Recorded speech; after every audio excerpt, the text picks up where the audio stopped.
Hello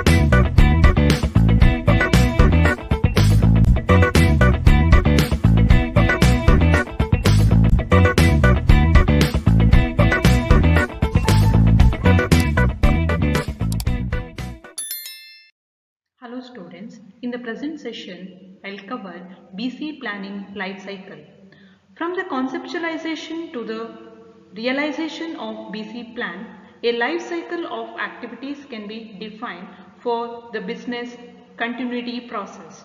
So which determines business continuity requirements, estimate the scope as well as budget to achieve the requirements.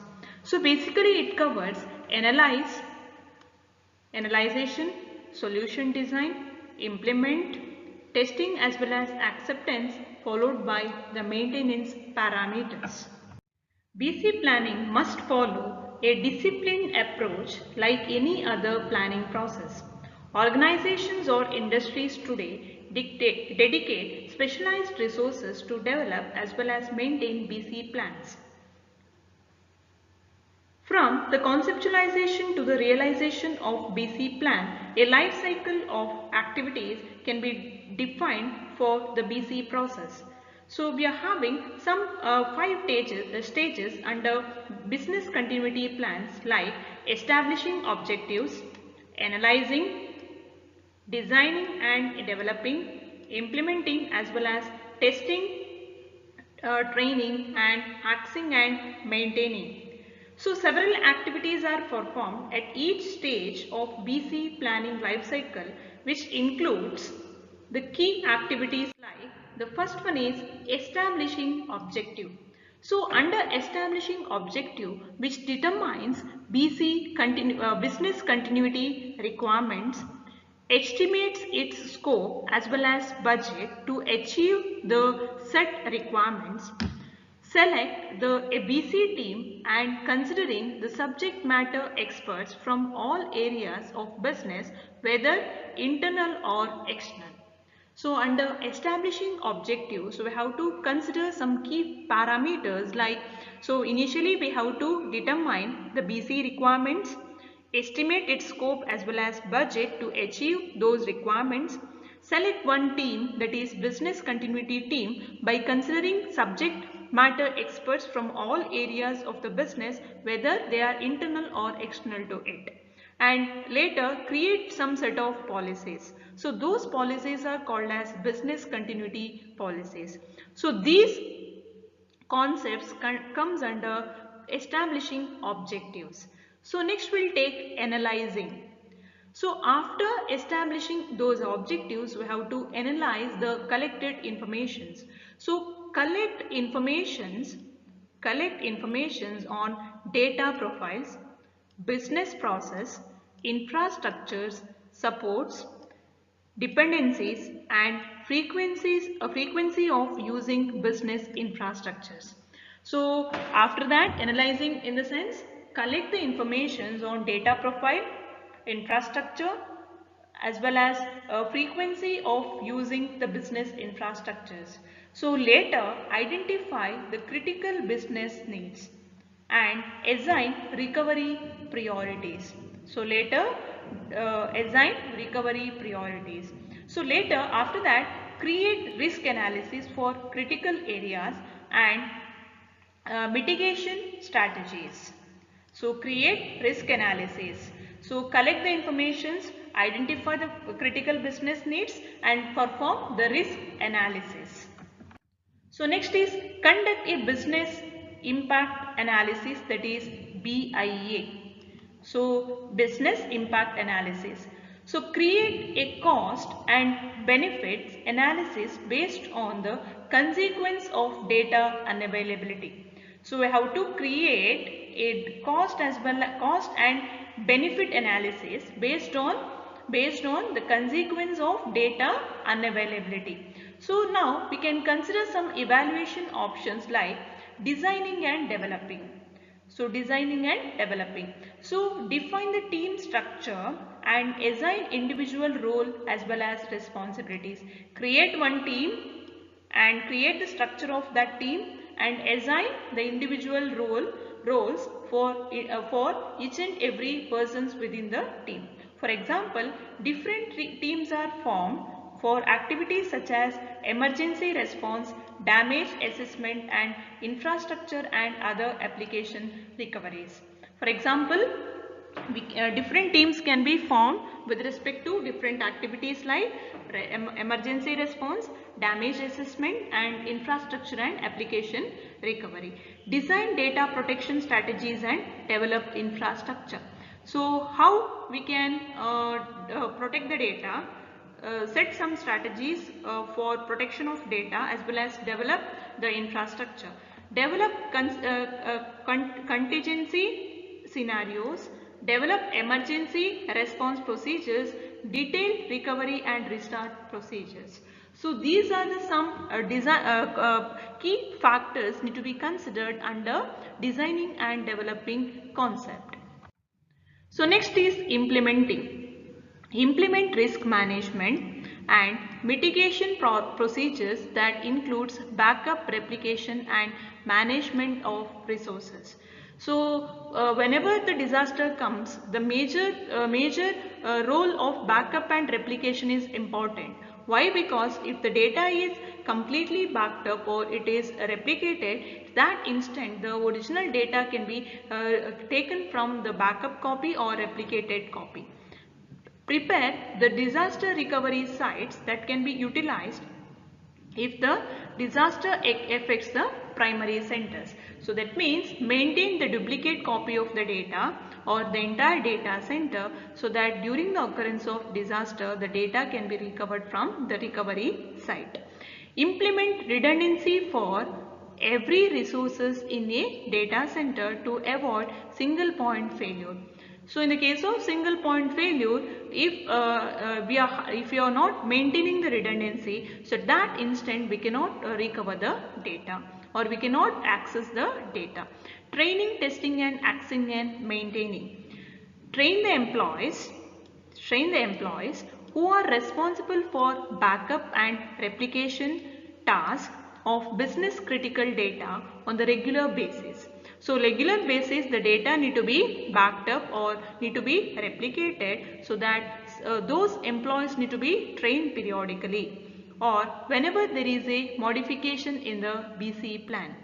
So training, testing and accessing as well as maintaining is a major role in the BC planning life cycle. Failure analysis. Failure analysis involves analyzing the data center to identify systems that are capable to a single point of failure and implementing fault tolerance mechanisms such as redundancy. So the single point failure, which gives the entire analyzation of the data center regarding the single point failure. And after the occurrence of single point failure, whether the entire data center is sustained or else whether it is adapted any fault tolerance mechanism such as redundancy or not. So during the occurrence of single point failure, I can say that the entire data center will be down. Entire center will be down. Suppose there is no connectivity between the user to the data center. So now we'll see the occurrence of single point failure. Suppose if you are having, these are some clients which are connected to the application server through the router. So in the router, I can say that suppose the router itself is failed. Suppose there is a single point failure occurred with respect to a router. So I can say that the clients cannot access the application server anymore because we are having, so this path itself is failed. The entire component itself is failed, so there is no other connectivity to reach the application server. So that is the meaning of single point failure. Any one component, even if one component is failed, so we cannot have the proper communication between the client as well as the application server. So the single point failure, which refers to the failure of a component of a system that can terminate the availability of the entire system or IT service. So that means which will directly cause unavailability of the data. For example, In the given diagram, suppose if this IP switch is failed, I can take that as one scenario, so that and at that instant client cannot access the server. Similarly, if this FC switch is failed, so at that instant also the data is unavailable for the clients. So the single point failure, even if a single component is failed within the system, which may cause unavailability of the data center or in the IT service. So how we can overcome from the single point failure? That means resolving the single point failures. In order to overcome from a single point failure, the systems are designed with redundancy. So that means the entire systems are designed with redundancy. So such that the system will fail only if all the components in the redundancy group fails. So we have to consider the redundancy concept. So if you are adapting the redundancy concept, if all the components within the systems are failed, so at that instant that may cause unavailability of the data. Suppose the single component is failed. So the single component is failed means it will not damage or it will not cause unavailability of the data. So here we can observe that we are having client, clustered servers, as well as redundant switch and the storage. So between client as well as the clustered service, I can observe that we are having the redundant paths. So duplicate path or redundant paths. Similarly, here also I can observe that I am having redundant path, redundant ports. So these are the redundant ports. So that means if one path is failed, the data can be accessed through the redundant path. Similarly, if this port itself is failed, so I can consider the redundant port.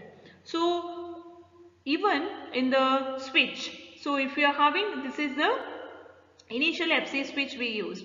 So one more switch I'll use. So that is redundant FC switch.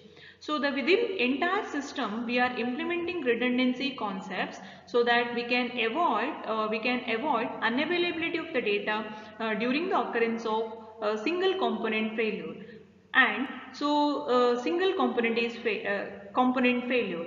So this redundancy will fail only if all the components so suppose if this is a redundant group, so within this group if all the components are failed, then only it may cause unavailability of the data.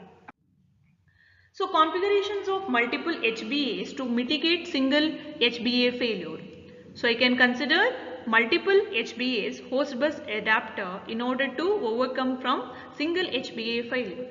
Configurations of multiple fabrics, as well as configurations of multiple storage arrays, as well as RAID configurations to ensure continuous operations in the event of disk failure, implementing the storage array at the remote site, implementing server host clustering, a fault tolerance mechanism whereby two or more servers in a cluster access the same set of volumes. So that is also possible.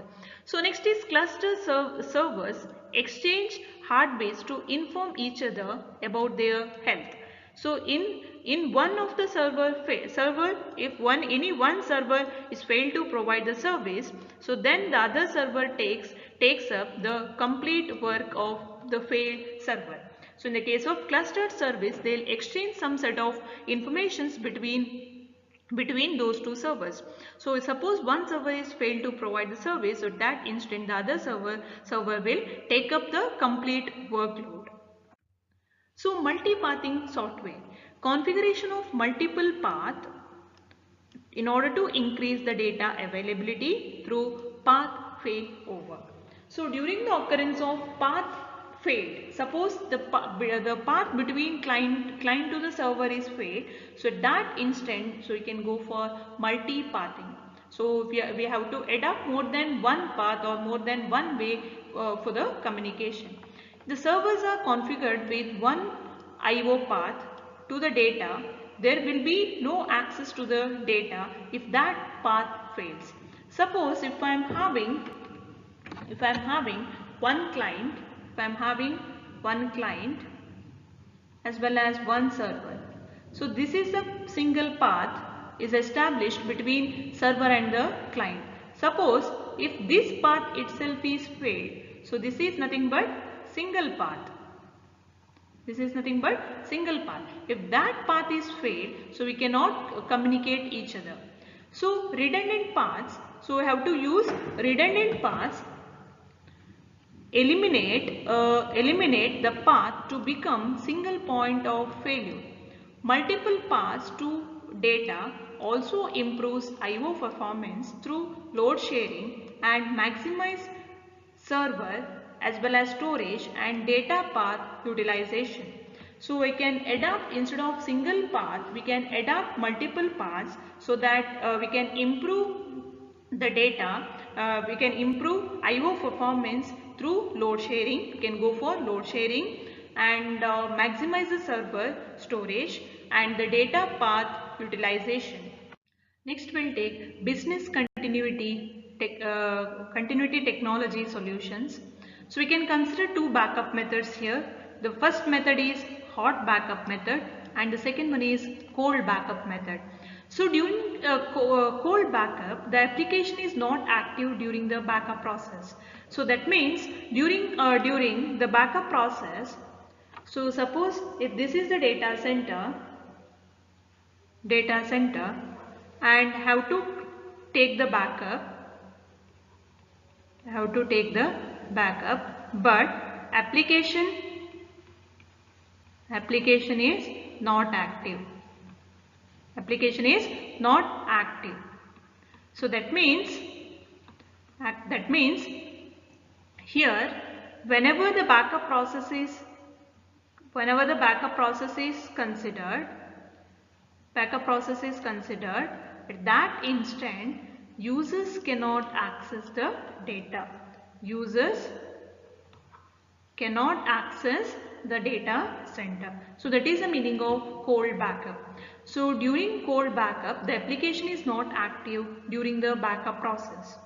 So the backup of online production data becomes more challenging. Why? Because the data is actively being used as well as changed. So there may be during online production of data. So how to take the backup of online production data? So it becomes more challenges. Why? Because the data is actively used by some user as well as users are updating. That means the users are modifying or changing the same data. So next we'll take hot backup. Hot backup is used in situations where it is not possible to shut down the database. So that means the hot backup can be considered. Suppose while taking the backup, so I cannot shut down the applications. The users can access the data continuously, parallelly. So we have to take the backup. So that means the backup is used in situations where we cannot completely shut down the database. So this is facilitated by database backup agents that can perform a backup while a database is active. The disadvantage associated with hot backup is that the agents usually affect overall application performance. So obviously it will affect the overall application performance.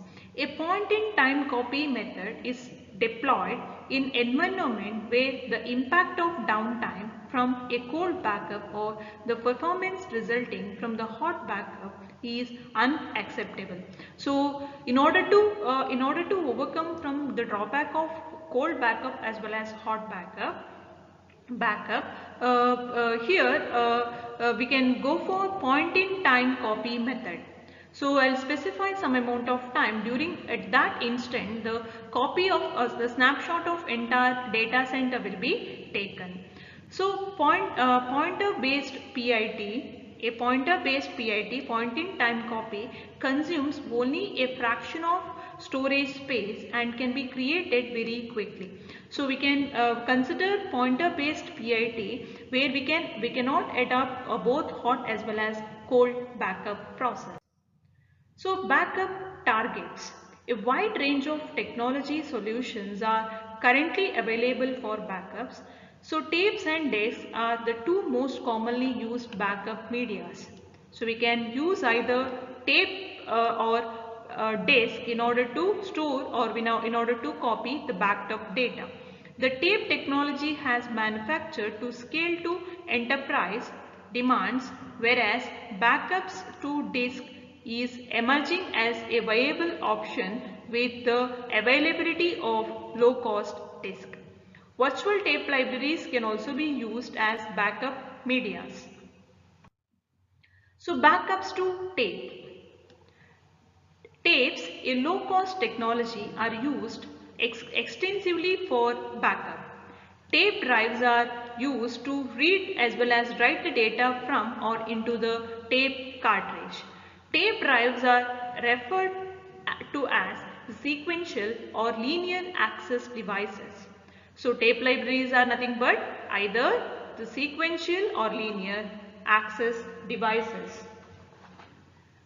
Tape mounting is a process of inserting a tape cartridge into a tape drive. So what is the meaning of tape mounting? Tape mounting is nothing but inserting tape cartridge into tape drive.